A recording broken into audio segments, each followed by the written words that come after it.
America আসার 2 বছর পর ফাইনালি একটা বিয়ে দেখতে পেলাম। বিয়েটা ছিল আমার বরের কাজিনের বিয়ে। প্রথমেই শুনে অনেকটা এক্সাইটেড হয়ে গিয়েছিলাম, কেননা এই প্রথমবার আমেরিকাতে আসার পর এতদিন পরে একটা বিয়ে দেখতে পাবো, তাও আবার বাঙালির বিয়ে। বাংলাদেশের বিয়ের সাথে আমেরিকার বাঙালির বিয়ে মিল কতটুকু পায় আজকে ব্লগে এটাই শেয়ার করব। আজকে ব্লগটা থাকছে হলুদের দিনে। নমস্কার সবাইকে, আমার নতুন একটি ব্লগে সবাইকে স্বাগত জানাই। আশা করি আপনারা খুব ভালো আছেন, আমিও ভালো আছি। আজকে সকাল 7টায় উঠে পড়েছিলাম আমরা, কেননা আজকে আমরা যাচ্ছি বিয়ে দেখতে। আর আজকে হচ্ছে বিয়ের আগের দিন, হলুদের দিন। আমরা সকাল সকাল বেরিয়ে পড়তেছি, কেননা হলুদের স্নান, কালার ফেস্টিভ্যাল সবকিছু মিলিয়ে যেন দেখতে পারি। তাই সকাল 9টা বাজে রওনা দিয়ে দিচ্ছিলাম সবকিছু গুছিয়ে। ফাইনালি এখন আমরা চলে যাব বিয়ে দেখতে। ওইদিকে দেখো আমার বর আর আমার আদর বাবাও রেডি হয়ে বসে পড়েছে। এন্ড আমি বলতেছি আমার আদর বাবা ফার্স্ট টাইম এইবার একটা বিয়ে দেখতে পাবে। আমরা যাচ্ছি নিউ জার্সি থেকে কানেকটিকাতে। কানেকটিকা হচ্ছে আরেকটা স্টেট, আর নিউ জার্সি হচ্ছে আরেকটা স্টেট। নিউ জার্সি থেকে কানেকটিকা যেতে প্রায় 2 ঘন্টা 30 মিনিটের মতো লেগেছিল আমাদের। যাওয়ার পথে খুব সুন্দর একটা ব্রিজ দেখতে পেয়েছি। এই যে আমরা এখন পৌঁছে গিয়েছি।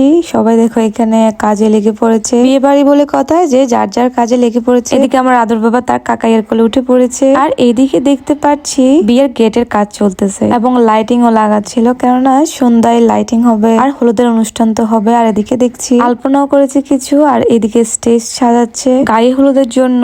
তো এখানে বরের বন্ধু আর বরের ভাইয়ের বন্ধুরা সবাই মিলে লাগাচ্ছেন। আমরা একটু ঘরে বিশ্রাম নিতে যাচ্ছি। অ্যাকচুয়ালি বিয়ে বাড়িতে কোনো বিশ্রাম না, জাস্ট কিছুক্ষণ পরে কাজে লেগে যাইতে হবে। গিয়ে আমি কিছুক্ষণ বসে বসে হাতে মেহেদি পড়েছিলাম। অ্যাকচুয়ালি এত বিজি ছিলাম মেহেদি পড়ার টাইমও পাইনি। তার আগের দিন রাতে গিয়েছিলাম নিউ ইয়র্কে, যার কারণে একটু সময় পাইনি হাতে মেহেদি লাগানোর জন্য। বসে বসে মেহেদি লাগিয়েছিলাম। এর পরপরে বসে গেলাম পান পাতাতে আলপনা দেওয়ার জন্য, কিন্তু একদমই পারছিলাম না, কেননা আদর অনেক দুষ্টুমি করছিল। বিয়ে বাড়ি বলে কথা, অনেক বাচ্চারা আর তার সাথে অনেক দৌড়াদৌড়ি করছিল। একটু ফাঁকে টুক করে গিয়ে একটু ফ্রেশ হয়ে নিলাম। আর বাঙালি বিয়ে বাড়ি বলে কথা, শাড়ি পরে নিয়েছে, আর এদিকে আমি দেখো হাতেও মেহেদি পরে ফেলেছি। কেমন হয়েছে তোমরা অবশ্যই বলবে। আমি যখন ফ্রেশ হতে গিয়েছিলাম এবং আদরকে স্নান করাতে গিয়েছিলাম, তখনই বাইরে হলুদের স্নান হয়ে গিয়েছিল। শীত পড়ছিল, তাই একটু একটু করে পানি দিয়ে মাথায় নিয়ে আসছি করে, তারপর স্নান করে এখন আশীর্বাদ শুরু হবে। কেননা দাদা আর দিদির আশীর্বাদ হয়নি, মানে এঙ্গেজমেন্ট হয়নি, যার কারণে আজকের দিনে হচ্ছে এই রিচুয়ালটা। তাই দেখো পণ্ডিত মশাই মন্ত্র পড়ছিল। 7ই অক্টোবর 2024 ইংরেজি রোজ সোমবার শুভ বিবাহের দিন ধার্য করা হয়েছে। এতে কি আপনারা সব একমত আছেন? হ্যাঁ হ্যাঁ অবশ্যই। থাকলে অনুদান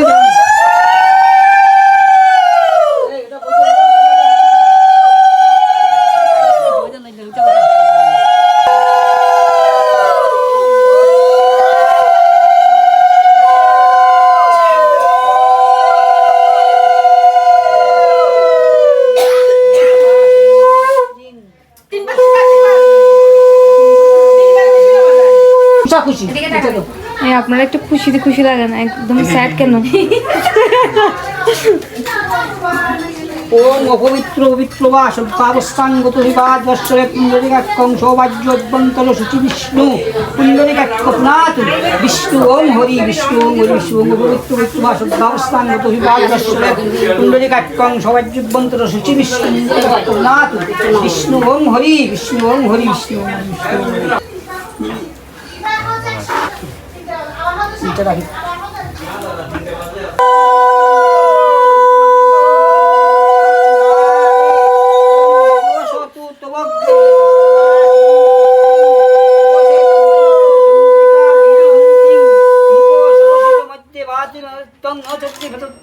পাদবদ্ধ মুরারে আনলে একটা আনলে উইব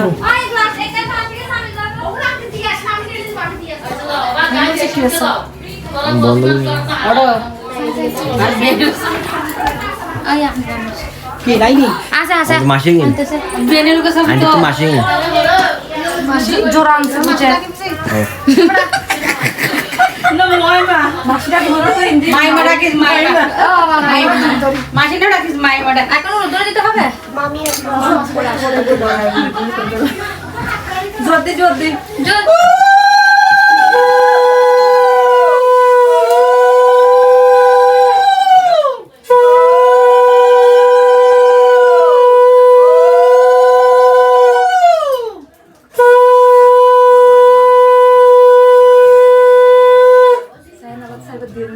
এখন আপনারা যারা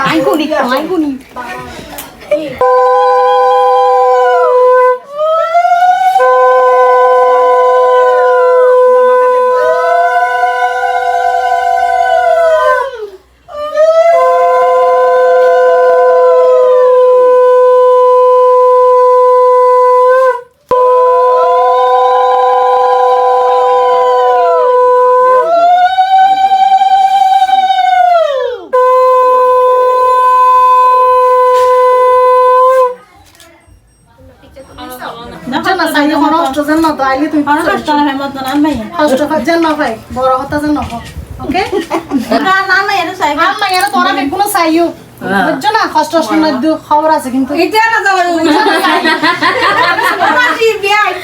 আশীর্বাদের পর্ব শেষ হয়ে গেছে। এবার আমি টুক করে আবার বসে পড়লাম আমার হাতের এই কাজটা শেষ করার জন্য। একটু টাইম নিয়ে আর্টটা করতে হয়, আর এদিকে আমার আদর অনেক চিল্লাচিল্লি করতেছিল, দৌড়াদৌড়ি করতেছিল, যার কারণে আমি একটু স্থির হয়ে বসতেও পারছিলাম না এগুলো করার জন্য। যাই হোক, তাও করতেছিলাম শুভ দৃষ্টির জন্য। পান পাতাগুলো আর্ট করার জন্য আর্ট করছিলাম, আলপনা দিচ্ছিলাম। এই যে দেখো শুভ দৃষ্টি কেমন হয়েছে অবশ্যই কিন্তু জানাবে।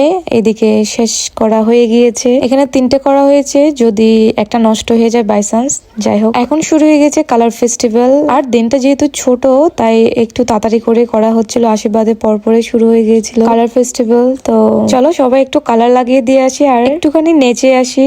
আরো নাচতে হবে রাতে, তাই তার জন্য তোলার হইলো। তাও কালার ফেস্টিভ্যাল বলে কথা, সবাই কিন্তু কালার নিয়ে মেতেই উঠেছে, সবাই কালার দিচ্ছে একে এক অপরকে। আর তার সাথে কিন্তু নাচানাচিও চলতেছে, এন্ড সেলফি তো অবশ্যই, ভিডিও তো অবশ্যই চলতেছিল। আমি যেতে না যেতে আমাকে কালার দিয়ে দিয়েছিল। আমি সব মিউজিক অ্যাড করতে পারছি না বিকজ অনেক কপিরাইট আসবে, যার কারণে আবার ভিডিওটা ডিলিট করতে হবে। যাই সবাই কিন্তু প্রত্যেকটা গানে অনেক ভালো করে সুন্দর করে নাচানাচি করতেছিল আর ভিডিও করছিল, দেখো তোমরা, আর ছবি তো তুলতেছিল। সবকিছু মিলিয়ে অনেক দারুণ একটা অনুষ্ঠান। আবার সবাই স্নান করতে হয়েছিল, দেন আবার সন্ধ্যার জন্য এখন রেডি হয়ে গেলাম, গায়ে হলুদের জন্য রেডি হয়ে গেছি। কেমন হয়েছে অবশ্যই জানাবে বন্ধুরা। চলো তোমাদেরকে একটু গেটটা দেখিয়ে আসি। আমেরিকাতে যতটুকু পসিবল হয়েছে ওনারা সবকিছুই করার ট্রাই করেছে। আর যদি এখানে ইভেন্টদেরকে ধরানো হয় সেখানে তো অনেক টাকা। যাই হোক, ওরা অনেক ভালো করে সাজিয়েছে, সুন্দর করে যেটুকু পেরেছে অনেক ভালোই লেগেছে, বেশ সুন্দর হয়েছে লাইটিং গুলো।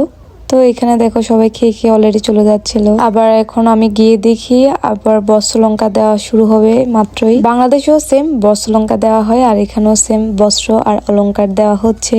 তো চলো দেখে কিভাবে দেয়।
আর এই বস্ত্র অলংকার দেওয়ার সময় পণ্ডিত মশাই শঙ্খগুলো উৎসর্গ করে হাতে পরিয়ে দিয়েছে। আর এখন বর পক্ষ থেকে কনে পক্ষ থেকে যা যা দেওয়া হয়েছে সব এখন হাতে পরে নিয়েছে। এখন বস্ত্র অলংকার পর্ব শেষ, এখন হচ্ছে মেহেদি নাইটের জন্য প্রস্তুতি চলছে। এখানে কেক কাটবে, তাই সুন্দর করে ফ্রুটস দিয়ে এখানে সাজানো হচ্ছে। এদিকে জবা দিয়ে কিন্তু অনেক সুন্দর করে সাজাতে পারে। আর আমি চলে গেলাম বউকে একটু করে সাজিয়ে দিতে।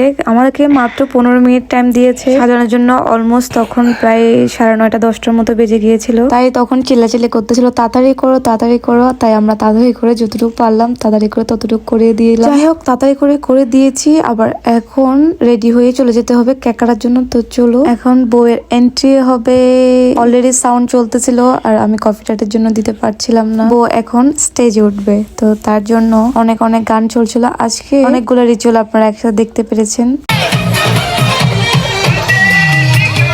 এখন শুরু হয়ে গিয়েছে মেহেন্দি নাইট অনুষ্ঠান। তো চলুন এখন বর বউ সুন্দর করে তাদের আসন গ্রহণ করে নিয়েছে। আর এইদিকে পাশে দুটো কেক আর নানান ফ্রুটস দিয়ে সাজানো নানান ধরনের নকশা। তো সব মিলিয়ে অনেক সুন্দর হয়েছে, সুন্দর করে সাজিয়ে তোলা হয়েছে, তাদের জুটিটা অনেক সুন্দর মানিয়েছে। যাই হোক, এখন আমিও চলে গেলাম একটু ছবি তুলতে মনি দিদির সাথে, আর একটু ভিডিও করে নিচ্ছিলাম। এরপর আবার একটু নাচানাচি করতেছিলাম, ওকে ঘিরে সবাই একটু নাচানাচি করতেছিলাম। এরপর আবার চলে যাব। যাই হোক, এখন নাচানাচির শেষে আজকে অনেক নেচে ফেলতেছি, আবার কালকের জন্য রাখতে হবে, কেননা কালকে বিয়ে, কালকে তো শেষ, আর কালকে অনেক নাচানাচি করতে হবে। যাই হোক, নাচানাচির শেষে আবার চলে গেলাম, আমার বরকে টেনে নিয়ে গেলাম, চলো আমরা একসাথে ছবি তোলা হয়নি। তো যাই হোক, ছবি তুলে নিচ্ছিলাম সবাই মিলে। তখন বাজে প্রায় 12টার মতো, আর আমরা এখনো বাইরে নাচানাচি করতেছিলাম অনেক লাউডলি, সাউন্ড বক্স দিয়ে আমরা নাচানাচি করতেছিলাম। অ্যাকচুয়ালি আমেরিকাতে ওপেনলি এরকম 8টার পরে আর সাউন্ড বাজানো উচিত না, আর পারমিশন নিতে হয়। তাও আমরা নেচে ফেলতেছি, রিক্স একটা তো নিয়ে নিলাম। যাই হোক, আমাদের ছবি তোলার পাশাপাশি কিন্তু সবাই যার কাপল নিয়ে ছবি তুলতেছে, বা সবাই সিঙ্গেল বউ জামার সাথে ছবি তুলে নিচ্ছিল, এবং আমরা একটা গ্রুপ ছবি নিচ্ছিলাম, আর তার সাথে সবাই মিলে একসাথে কেকটাও কেটে ফেলবো। এই যে দেখো, কেক কাটা হচ্ছে, বর বউ দুজনে কেক কাটতেছে, এন্ড তারা একে অপরকে খাইয়ে দিচ্ছিল। আজকে হলুদের দিনটা এই পর্যন্তই। যদি আমার ব্লগটা ভালো লেগে থাকে তাহলে একটা লাইক কমেন্ট দিবেন, এবং পেজে একটা লাইক দিয়ে যাবেন। আবার দেখা হচ্ছে বিয়ে ব্লগে। এই পর্যন্তই, সবাইকে বাই বাই, টাটা।